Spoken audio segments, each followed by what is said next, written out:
Hi everyone, how you doing? I thought I'd read you a story because maybe you're bored. So, James and Gabe and Eva and Xavier, this is for you.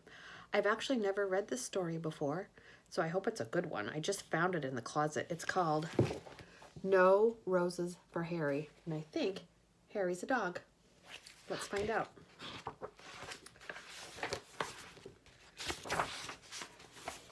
Here it is. Harry was a white dog with black spots. On his birthday, he got a present from Grandma.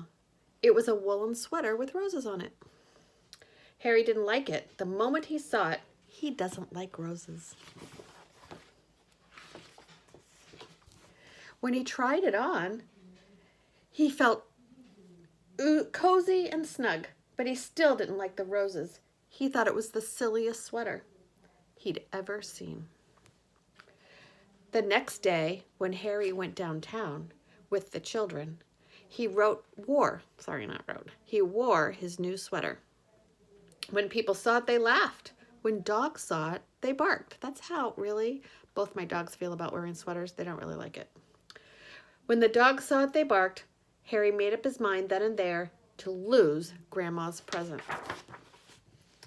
When they went into the big store to shop, the children took off his sweater and let him carry it. This was just what Harry wanted. First, he tried to lose it in the pet department, but a man found it and gave it back. Then he tried to lose it in the grocery department. Let's find out what happens. But a lady found it and gave it back. He tried to lose it in the flower department. There's the flower department. Can you see it? There's Harry.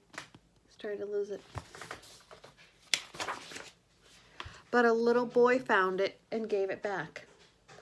The children didn't let Harry carry it anymore. They made him wear it. As they started home, Harry was beginning to think he would never lose it. There he is, wearing the sweater with the roses on it.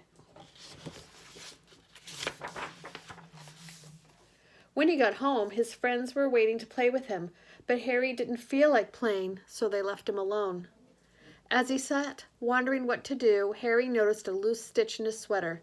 He pulled at the wool just a little bit at first, then a bit more, and a little bit more. Harry didn't know it, but a bird was watching. There he is. He's pulling at the sweater, undoing it, and somewhere, way up there, there's a bird watching. I bet birds would like a sweater. Sorry, that's just me coughing. It's not part of the story. In a minute, Harry had pulled out quite a long piece of wool.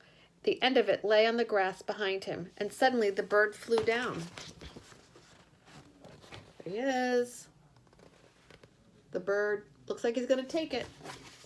Quick as a flash, she took the end of the wool in her beak and flew away with it. It all happened before Harry could even bark or blink. The sweater began to disappear right before Harry's eyes. First one leg and then the next. Then another leg, then the back, and finally the whole thing was just one long piece of wool flying in the sky. Can you see it? I think I should need better lighting for the next story.